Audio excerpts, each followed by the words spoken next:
নমস্কার, আমি শ্রাবন্তী। চ্যানেল হিন্দুস্তানে আপনাদেরকে স্বাগত। এই মুহূর্তে আমি যার সাথে আছি তাকে আপনারা সবাই চেনেন। আমার সাথে রয়েছেন কেশব প্রসাদ মৌর্য স্যার। আর তিনি কিছুদিনের জন্য কলকাতায় রয়েছেন বেশ কিছু কাজের জন্য।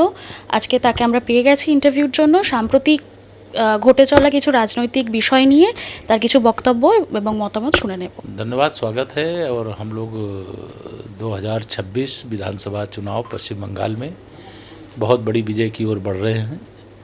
बंगाल की जनता का एक तरफा समर्थन भारतीय जनता पार्टी को मिल रहा है।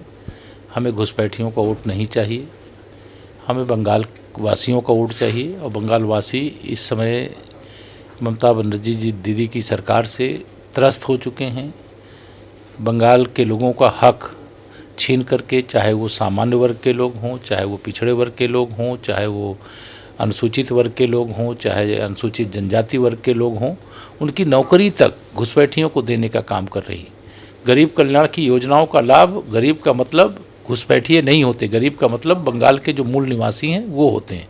लेकिन ममता बनर्जी दीदी की सरकार जो है वह सभी मोर्चों पर फेल हो चुकी है। और जनता ने मन बना लिया है कि 2026 में पश्चिम बंगाल में भाजपा सरकार बना करके माननीय नरेंद्र मोदी जी के हाथों को मजबूत करते हुए बंगाल का विकास भी तीव्र गति से करने का काम करना।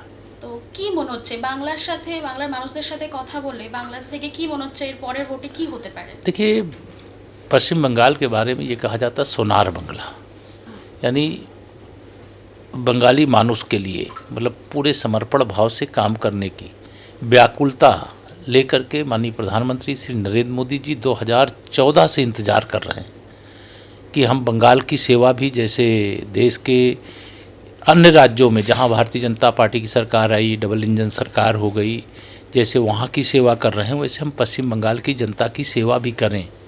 लेकिन यहाँ जितनी गुंडागर्दी है, चुनाव में जितनी धांधली करने की कोशिश ममता दीदी करती हैं और टीएमसी करती है, उससे जो यहाँ का मतदाता है उसमें भय का वातावरण रहता है। और भय के माहौल में चुनाव को संपन्न कराना यह निश्चित तौर से बहुत कठिन होता है। लेकिन चुनाव आयोग, मुझे पूरा विश्वास है कि वह प्रबंध करेगा जिससे बंगाल का जो मतदाता है ममता बनर्जी सरकार को जो उखाड़ फेंकना चाहता है उसको अपनी निष्पक्षता पूर्वक वोटिंग करने का अवसर मिलेगा। कोई गुंडागर्दी ना हो, सबको अपना वोट डालने और अपनी इच्छा अनुसार जो भारत के संविधान के आधार पर लोगों को हक दिया गया है कि वह अपने वोट से हर 5 वर्ष में चुनाव करता है, वोट देता है और सरकार बनती है। तो वही हम लोग चाहते हैं कि पश्चिम बंगाल की जनता के मन में एकदम इस समय करंट है, तूफान चल रहा है। वो इंतज़ार कर रहे हैं कब चुनाव की तिथि घोषित हो, कब वो कमल का बटन दबावें, कब बंगाल को कुशासन से मुक्त करा करके सुशासन लावें, कब गरीबों के जीवन को खुशहाल बनावें। यह एक भाव लेकर के बंगाल की जनता चुनाव का इंतज़ार कर रही है। ওকে। আর দিদি বাংলায় যে প্রকল্পগুলো করেছেন জনগণের জন্য, যেমন খুব রিসেন্ট যুবসাথী, লক্ষ্মীর ভাণ্ডার, এইগুলো আপনার কি মনে হয় এই প্রকল্পগুলো করে কি বাংলা জনগণকে নিজের করে রাখতে চাইছেন বা এই সরকারি থাক এটা চাইছেন? देखिए, दीदी को जहाँ तक मैं समझता हूँ, मैं भी यहाँ बहुत सारे कार्यकर्ताओं से फीडबैक लिया हूँ, जनता के लोगों से फीडबैक लिया हूँ।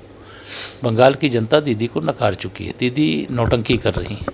जब कोई सरकार जाने वाली होती है तो वह इसी प्रकार का कि जैसे हम लोगों के यहाँ कहा जाता है यूपी में कि जो दिया बुझने वाला होता है वो जरा ज़्यादा लो फेंकता है।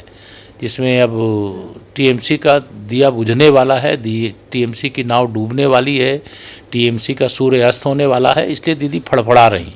और ये फड़फड़ाहट का उनको कोई फ़ायदा नहीं होगा। उन्होंने देश की राष्ट्रपति जी का अपमान किया है, उन्होंने यहाँ की जो जनता है उसका अधिकार छीनने का काम किया है, पश्चिम बंगाल को भ्रष्टाचार के दलदल में डुबोने का काम किया है। यहाँ कानून व्यवस्था पूरी तरह से ध्वस्त हो गई है। और सभी मोर्चों पे मैं कहूँ कि देश में सबसे अगर असफल सरकार कोई रही है तो वो टीएमसी की सुश्री ममता बनर्जी जी के नेतृत्व वाली सरकार रही। ওকে, আপনি এক্ষুনি বললেন রাষ্ট্রপতি নিয়ে, তো দিদির সাথে রাষ্ট্রপতির যে ঝামেলাটা বা দ্বন্দ্বটা চলছে, এটা নিয়ে আর কি বলবেন? देखिए, दीदी को कई चीज़ें नहीं पता होती है। मैं आपको एक फ़ोटो दिखाता हूँ। हमारे यहाँ अगर दीदी को संस्कार सीखना है तो उसे भाजपा से सीखना चाहिए, और जब भाजपा से वो संस्कार सीखेंगे तो उनको ये ध्यान में आएगा कि राष्ट्रपति जी हों या उपराष्ट्रपति जी हों या देश के जो हमारे राज्यपाल, मतलब प्रदेश के जो राज्यपाल होते हैं, महामहिम होते हैं, वो हों, उनको सबको देखिए ये वास्तविक फ़ोटो ये है। ये राष्ट्रपति जी ऊपर बैठी हुई, ये राष्ट्रपति जी ऊपर बैठी हुई, माननीय प्रधानमंत्री जी और आदरणीय लाल कृष्ण आडवाणी जी ये नीचे बैठे हुए, ठीक है। जब वह उनको सम्मान देने के लिए गई आदरणीय आडवाणी जी को, चूँकि वह बुजुर्ग हैं, अस्वस्थ हैं, वो अपने सामर्थ्य के आधार पर अपने स्थान से खड़े नहीं हो सकते, अन्यथा आदरणीय पूजनीय आडवाणी जी का भी एक आदर्श संसदीय जीवन रहा है। तो माननीय आडवाणी जी के सम्मान में उनके साथ माननीय प्रधानमंत्री जी बैठे थे। अगर वह खड़े हों तो पुरस्कार देने का काम करने वाली जो तो महामहिम राष्ट्रपति जी होती हैं, तो उसमें ये लगता कि पुरस्कार राष्ट्रपति जी को देना चाहिए, उसमें प्रधानमंत्री जी क्यों खड़े हैं। तो भारतीय जनता पार्टी का जो संपूर्ण नेतृत्व है वह महामहिम राष्ट्रपति जी हैं या राज्यों में महामहिम राज्यपालगण हैं, उनका आदर सम्मान संविधान के अनुसार करने का काम करती है।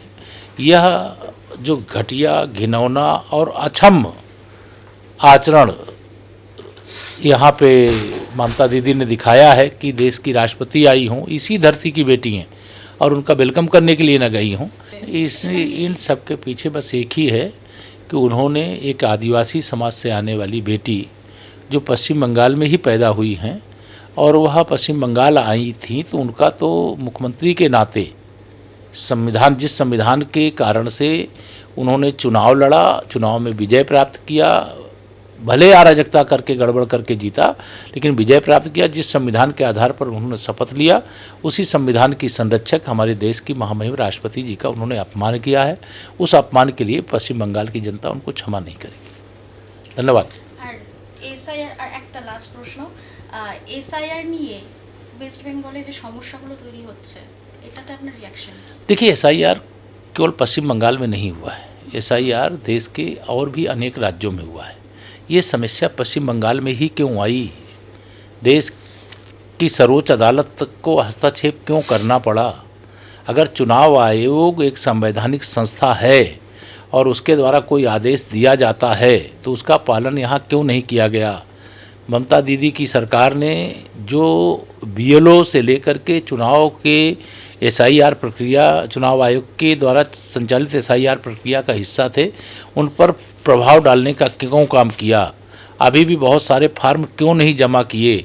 अगर कोई उनका ये बयान कि कोई जीवित है, उनका नाम काट दिया गया, तो उसका विकल्प होता है फार्म 6 से लेकर के 7 से लेकर के 8 तक का, और उसके लिए जो पॉलिटिकल पार्टियां होती हैं उनका BLA 2 होता है बूथ पर, उसके द्वारा वो फार्म भर करके दिया जाता है कि ये मतदाता जिसका नाम काट दिया गया है, इसको जोड़ने के लिए ये फार्म हम दोबारा सबमिट कर रहे हैं क्योंकि ये जीवित है, जीवित का प्रमाण पत्र लगा करके दिया जाता है। लेकिन दीदी केवल माहौल ख़राब करना चाहती हैं, अफवाह फैलाना चाहती हैं, दुष्प्रचार करना चाहती हैं, संवैधानिक संस्थाओं को बदनाम करना चाहती हैं। इससे टीएमसी का भला होने वाला नहीं है। टीएमसी जा रही, बीजेपी आ रही। বিভিন্ন বিষয়ে ভিডিও পেতে চ্যানেল হিন্দুস্তানের ইউটিউব চ্যানেল সাবস্ক্রাইব করুন www.youtube.com/channelhindustan।